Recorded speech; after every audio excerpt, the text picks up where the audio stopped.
nzamba mawa kulu nanga nzamba busantu kulu nanga nzamba busimbu kulu nanga nzamba mawa kulu nanga nzamba mawa kulu nanga nzamba busantu kulu nanga. Voilà, nous sommes déjà avec le président Gesho Spawn. Nous avons awa auto cause agression moko mystérieuse tobenga bongo. C'était hier soir à Wakana Lemba na mabele na moko. Expliquez-nous na bande ko bata la biso toyeba esalema ndenge nini et puis na état nini bande ko bakutela kio ba colonel wana na awa na commune Lemba.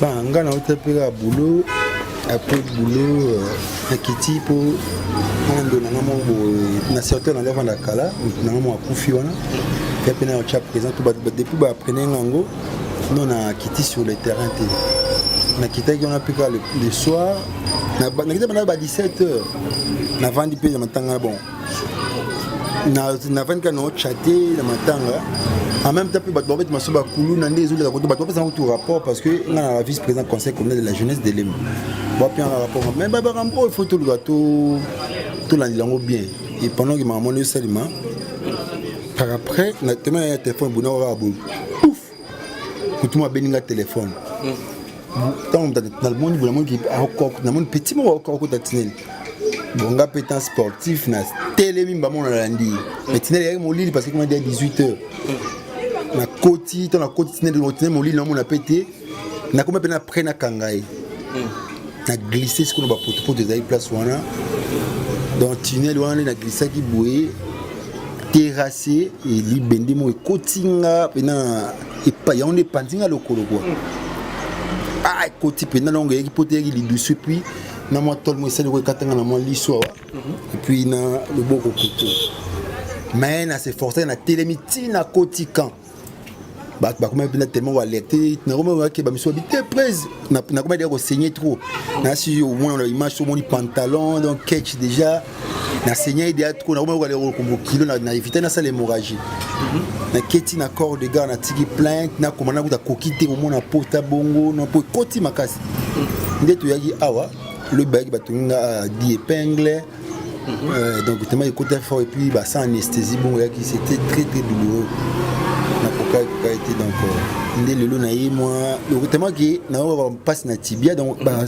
singa de basai bon à radio après on a battu l'évolution à pota et puis na que kota radio ba on a akuya qui donc na senti mon Congo pas si donc c'était moins terrible et puis ba on m'a alerté baline ba il présent Gesho tout là donc et chez moi panique pe côté tout ça voilà est-ce que ezalaki batu batinda ki bango kotinda ou bien ezaka ba petit na biso ya ba miyibi o kande bazalanga ba système na bango ba yibi téléphone ben elongi na yo pe tibana quand il faut ba yiba tant que Gesho yeba ni non mani téléphone ali na chapeau boye na ki masque donc oyeba kuté ngam na mani chombo wana parce que na masque na chombo boye voilà il y a un mot que tongu na kotika pona wana molili parce que so yaki na moi engaza sur trouble makasi tellement il y a beaucoup na kotika ba tout ba te gezai présent que je me ta kotika bon tant na côte na ka tout président quand me comment alerter comme pas possible et moi j'ai regretté ce que yo parce même temps là dans l'hôpital pour ngambo ngana ba sim quoi comment bon on a belé na carte téléphone bani tout là ndepé alerte parce que to ke moko na banka na kata kana oteka pechango président de mono ko kota boy comme on a nani makaya plamedi to komite pa na bango kuna koko na bango sel wa wangana mais bana miki anda bateki ya plamedi et puis voilà où c'est ma qui plus ngwana ngana ko moi douleur na moi le ko yango funa ko kota na pena radio voilà ben combien kei nini kina maboko ozaki nango pona tali na publication téléphone bungi biloko no presque ozaki nango nini kei donc ce qu'on a ba moi récupérer pe déjà nini na ba mbri na kolanda na butu na msuya yiki bunga kana ba nani comment à part chumu na ba banque et puis porte-monnaie mais téléphone déjà o ngaye mo eska komi tanga taliga ki présent Gesho parce que tu as l'air de quoi yemoko na butuko ye pechongo na zuete tisiko ba masa ne ya ba miyibi pe Bah comprendre que téléphone à présent gejo ndo monibu na butuka ba traiter na butu na ba pichon ba ekili a pour le téléphone déjà ngonga bi na pour ça le téléphone na pour ça la personne en question donner nazara na ko porter plainte na corps de gars il faut pas déguerpir là monsieur pas perdre na bon attaquant c'est ce que je dois faire maintenant là donc indépendant pour et puis donc na temps moké donc kotonga déjà ça demande de l'argent au vendre la butu mo boye ozoki makasi il faut pas tonga isinga mambo belé ana butu j'ai souffert tourner sur mon vidéo na ganga na la boye sans anesthésie il mo canalité boye tu allez-y comprendre ngam na ba boulot na ngaba ni na ozonga na de kutu na 100 jours na tournage tina na répétition présent modéo na vani mo mukena bon na chape présence na de ba massa na boye mais écoute un événement donc bizarre. Voilà. Est-ce que Akoyo Kozande ko batindi ou bien c'est le yo ndongo zomo ou bien ezakaka na tungo loko mo bon. Je ne pense pas batindi la ngage joli kamuta bon la kamuni batindi. Je pense qu'il y a ba petit na ba miibi ba mesana ka wana paf tellement monika ki net ngana parce que nakuta na mona trop. Nakuta na nzapa na mulili na mani téléphone boy ba binga 5. Na mulili banzela ba dikulu wana ba binga 5 mo boy kuna mutaye mutaliboso moto gashi accompagne dit akuta na présent gesh maman apesinga bonsoir prise to le ka to melata ba mai na on melanga donc c'est ngaité et puis téléphone ils ont posé présent gesh vous avez mutu mo bula su cousin nga to cousine nga mo boy est-ce que lo ngezunga bazungu ça pas téléphone à présent gesh voilà ba médecin balobinini dans l'hôpital ba médecin balobinini ya ba insista il faut continuer à radio parce que jusque là tibia pena donc na oka passe. Donc babagi pour te côté ma casse vous avez côté pena li dessous donc ngam na santé ko ndi tout combien de pinces 10 ngam na santé ko côté li dessous donc lobby il le coudon net le no ko pena kilo bi na ba télévision pour te plus ba ko insister na côté radio na côté za ba gratinika ya lisu ngam ko tan tina zo ka analyse na tika ba te pour na nguna petit na o yepe na to landa tina kan ko yepe ko ta zumo choc na bo ba tol wana ko landa na ba tina ba se ba kan ko donc ngam ko donc ce za ina présent que chuté et on dit na zu risque il y a ko landa ba ko landa ba ti et sika ba si jaka na potala na lokolo na potala na ko découvrir na zoki na ebité na zoka na ko découvrir na zoki na kataka mais à moi la sanga papa ba l'équipe boy makila do mère na mdoge nga somo ndinga mona ko kopona ki Nathalie boy grand pota ngamu na kokisu na kumu bango ba solo ko kilo ndeye ku da moi c'était prêt tout dit na ka hôpital ma il faut te commander encore des gars natika plainte et puis donc voilà quoi. Voilà. Tokomi na suka liloba na ba artiste na yo ya groupe aussi na ba artiste comédien asenti mo batala yo o bazwa ki nouvelle en pe autrement ba bangaki ndinga pe na zwa ki on mais koko membre ko agresser président Gesh na mabeli na yemoro ndemo to kiti sur place ça de route pe l'hôpital ngaku tu suis na accordé interview ça pour na Ivan il pas 2 ans maintenant depuis donc na souci non que mutuna ali touché au benginga show donc ngamo ngai na ça na sala pena be mission boité ngamoko taka batini ba la tournage bolingo Gesh na confirmer bana ku babi ki to tourner vendredi sur na tournage na beta ba mouvement na ça ba mouvement makasi be na grossa ngoti na sensible na kota radio donc il fallait ça que toujours à présent mon déroulé les lobby donc comme ngamo perturbé ngana ba tournage et comment le coller vanda boy donc ba patna to rigueur que présent bolingo Gesh ou melates ko na tourner ndi na bazoran ko tout ça mon réunion le matin après donc il faut te repousser il faut porter kauka pour nous lavement en mouvement donc sans cela ils ont vraiment me perturbé donc comment ça boy déjà ça m'énerve nana muketi na ba fan oui ça na ba fan le téléphone PP ça na ba fan je suis toujours bien portant Gesh est toujours là bien qu'il est très dérangé par le Coloboy donc il faut dans sa radio. Je vous aime tellement beaucoup. Votre Gesh est toujours là. Nzamba Bateli, Basimbi Moussounou, Basimbi Moli Moté. Donc, tout ça, il est temps à tout l'indélébation appropriée. Et puis, Nzamba a la grâce. Donc, tout peut être dérangé pour nous filmer. Gesh pour comprendre que le numéro posé à Benkana plus 243 994 088 661. Donc, plus 243 994 088 661. On va jouer moment présent Gesh pour développer dans ma cambobélé sur ce. Je suis vraiment un peu dérangé. Non, oh non, c'est là qui m'a naïe putain comme a prise. Ozoki mais au sali qui m'a de la niti nakati. biso peut bamana moi moké donc un peu les biso boité. Moi, je sais que ma famille était très très paniquée. Donc j'ai reçu l'appel les matins. Il y a Serge Passer, patron. Il y a Sila Bissalou. Il y a Bellevue. Il y a Ada. Donc les gens m'ont appelé des Bobo Manoka. Dans ces soucis, donc j'ai craint pour moi. Surtout le colonel vit bien. Il y a différents. Donc parce que Tibia n'a pas s'il y a danger. Il faut continuer à la radio. Le colopé a blagué. Soit il a négligé. Il faut pas l'andilango. N'a ça l'appelle moi tant mon bon palais n'a pas ça peut mon tournage quoi. Voilà. Merci, ça c'est bien. Aba les colonna donc tout ce colonna na mboko yo. Tout réglementons avec les bourgmestres ces gens ça qu'on a parlé. Faut tout réglementer magambo surtout na kata lemba na biso. Et moi j'essaye de voir avec tous ces gens parce qu'il va me caractériser dans côté basé sur l'est. Faut que je na méga hotel on peut na commandant du camp bourgmestre et surtout magambo tout ça pour encadrer jeunesse. On va essayer de faire quelque chose. Voilà. Merci. Voilà. On se retrouve prochainement si Dieu nous protège. Merci, Mika Badji.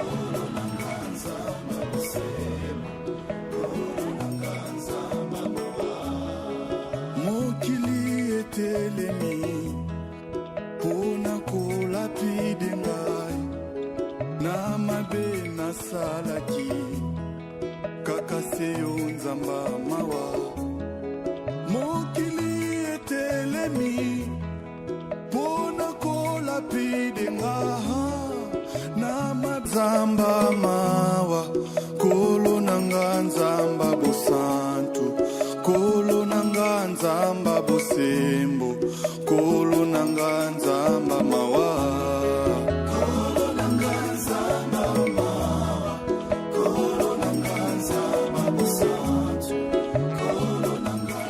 Voilà, nous sommes déjà avec le président Gesho Spawn. Nous avons eu une agression moko mystérieuse. C'était hier soir à Wakana Lemba, na mabele na moko. Expliquez-nous bande ko la biso toyeba esalema nini et puis na état nini bande ko kutela kio ba colonel wana na awa na commune ya Lemba. Ba ngana utapela boulot après boulot na kiti pour na certain na devant la kala na mo akufi wana et puis na chap présent tout depuis ba prenez ngango non na quitté sur le terrain na quitté on a pu le soir na quitté pendant 17h na vandi pe na matanga bon na vandi kana chatter na matanga en même temps ba bobet masoba kulu na ndezo la ko ba pesa un rapport parce que na la vice-président conseil communal de la jeunesse de Lemba ba bien rapport mais ba rambo il faut tout le gâteau tout l'andilango bien et pendant que maman le salima par après na tellement un téléphone buna wa boum ouf tout moi beninga téléphone tant dans le monde qui a encore dans mon petit mot encore tatinel bon gars pétant sportif na télé mimba mon landi mais tinel avec mon lit parce que moi dès 18h na koti dans la koti tinel mon lit na mon a pété na comme pena prena kangai na glissé ce qu'on va pour des place wana donc tunnel wana na glissa qui boué terrassé et libende mo kotinga pena et pas y a on est pantinga lokolo quoi ah koti pena longue qui poter qui dessus puis na moi tout le monde c'est le katanga na moi l'histoire et puis na le beau couteau mais na c'est forcé na télémiti na koti camp bah comme bien tellement alerté na comme que ba miso habité prise na comme dire saigner trop na si au moins on a image sur mon pantalon donc catch déjà na saigner idéal trop na comme aller au kilo na éviter na ça l'hémorragie na keti na corps de gars na tiki plainte na comme na kokite au moins na porta bongo na po koti makasi ndeto yaki awa le bag batunga 10 épingles donc tellement écoute fort et puis bah sans anesthésie bon yaki c'était très très douloureux na été donc ndé lelo na ye moi le tellement que na passe na tibia donc bah singa de basé bon à radio mais après on a battu l'évolution à pota et puis na que côté radio ba mère ba wana na kuya ki donc na sentinga mon Congo pas si donc c'était moins terrible et puis ba m'a alerté ba ligne ba il présent gauche tout là donc et chez moi panique pe côté tout ça. Voilà. Est-ce que ezalaki batu batinda ki bango kotinda ou bien ezaka ba petit na biso ya ba miyibi o ka ande bazalanga ba système na bango ba yibi téléphone ben elongi na yo pe ti bana quand il faut ba yiba non mani téléphone avec na chapeau boy na ki masque donc oye ba kuté ngam na mani chombo wana parce que na masque na chi chombo boy. Voilà, il y a un moment où na kotika pour na wana molili parce que so yaki na moi et ngaza sur trouble ma casse. Tellement il y a beaucoup na kotika ba so ba te gezai présent que je me ta kotika bon tant na côte na ka ba tout président quand me comment alerter comme pas possible. Et moi j'ai regretté ce que yo parce même temps na hôpital pour ngambo ngana ba sim quoi. Comment bon na belé na kata téléphone bani tout là. Ndep alerte parce que donc moko na bango kana kata kana oteka pechango président de mono ko kota boy comme on a ni makaya plamedi to komite pa na bango kuna koko na bango sele wa wangana mais bana miki anda bateki ya plamedi et puis voilà où c'est ma qui plus ngwana ngana ko moi douleur na moi le ko yango funa ko kota na pena radio. Voilà. Ben, combien qui nini qui na maboko ozaki nango pour na tali na publication téléphone bungi biloko no presque ozaki nango nini qui donc ce qu'on a ba moi récupérer pe déjà nini na ba mbria na kolanda na butu na msuya yi bunga na ba nani comment à part chumu na ba power bank et puis porte-monnaie mais téléphone déjà o nga yemo eska komi tanga tali ga ki présent des choses que tu as l'air de quoi yé moko na butiko yé pechongo na zué teti ko ba masane ya ba mi bipé ba comprendre que téléphone à présent gejo ndo moni bu na butiko ba tete na bu ba pechongo ba ekili kilia pour téléphone déjà ngonga bi na pour ça ka téléphone na pour ça la personne en question donner nazara na ko porter plainte na corps de gars. Il faut pas déguerpir l'homme soit pas perdre la bonne attaquant. C'est ce que je dois faire maintenant là. Donc qui indépendant pour et puis donc na temps qui donc kotonga déjà ça demande de l'argent au vendre butu mo boye ozoki makasi il faut ba tonga ici mambo belé à la butu j'ai souffert tourner sur mon vidéo na ganga na la boye sans anesthésie il mon canalité boye tu allez-y comprendre ngam na ba boulot na ngaba ni na ozonga. Nous avons fait 100 jours dans le tournage, nous avons répété présent modéo, nous avons fait bon, nous avons fait présent dans deux masse on a beau. Mais au coup dans l'événement donc bizarre. Voilà. Est-ce que à cause de ndeko batindi ou bien c'est là yon ngo zomo ou bien ezakaka na tungo loko moi bon. Je ne pense pas batindi la ngage joli kamuta bon la kamuni batindi. Je pense qu'il y a pas petit na mi bi ba mesana ka wana paf tellement mon gars qui net ngana parce que nakuta na mona trop nakuta na nzapa na mulili na mani téléphone boy ba binga 5 na mulili ba nzela ba dikulu wana ba binga 5 mo boy kuna mutaye mutaliboso moto gashi accompagner dire akuta na présent gage maman apesinga bonsoir prise to li akato melata ba mai na on melanga donc c'est ngaité et puis téléphone ils ont posé présent gage vous avez mutu mo bula msu cousin nga to cousine nga mo boy est-ce que lo ningezunga bazunga so ba téléphone à présent gage voilà. Merci Balobinini. Un hôpital merci Balobinini. Ah, il y a ça il faut na kota radio parce que jusque là tibia pena donc na oga passe. Donc baba dit pour te côté ma casse vous allez côté pena li dessous. Donc ngamu na santé le gonde tout. Combien de pinces? 10. Ngamu na santé le côté li dessous. Donc lobby il le coudon net le no le pena kilo. Bina ba telle évolution pour te puis ba ko insister na kota radio.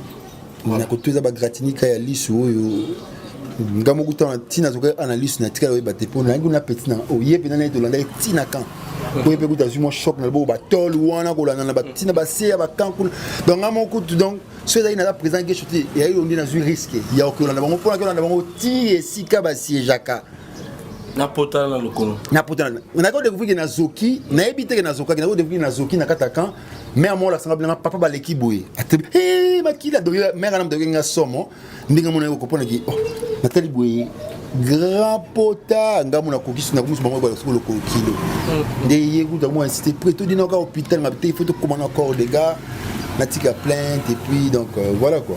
Voilà.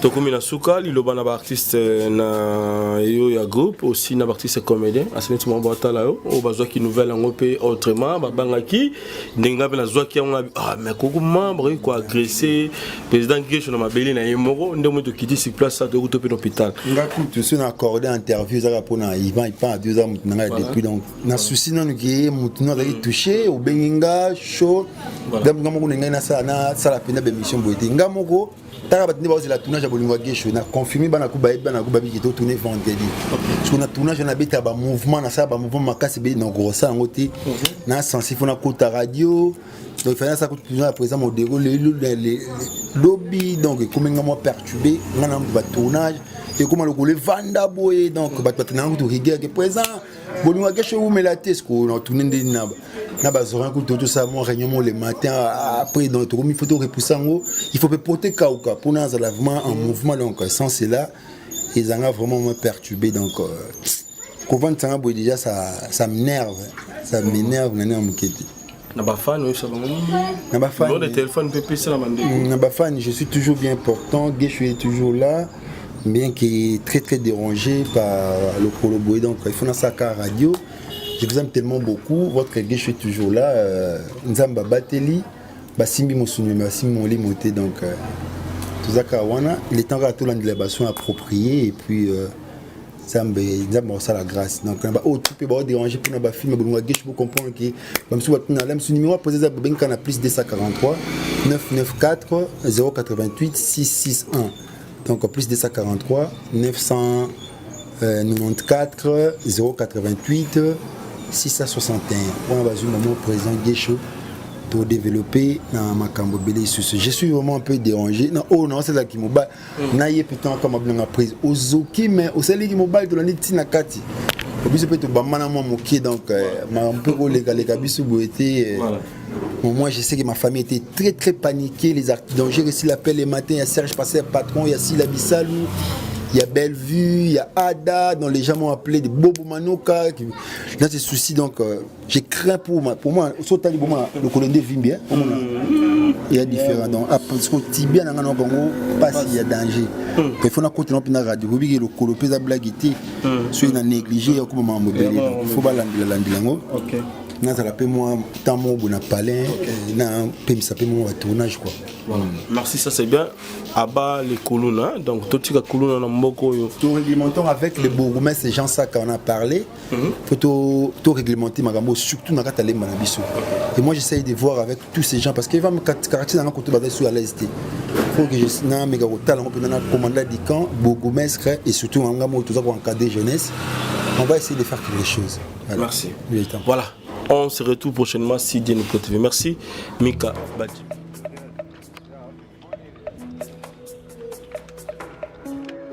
Kolo nanga nzamba ma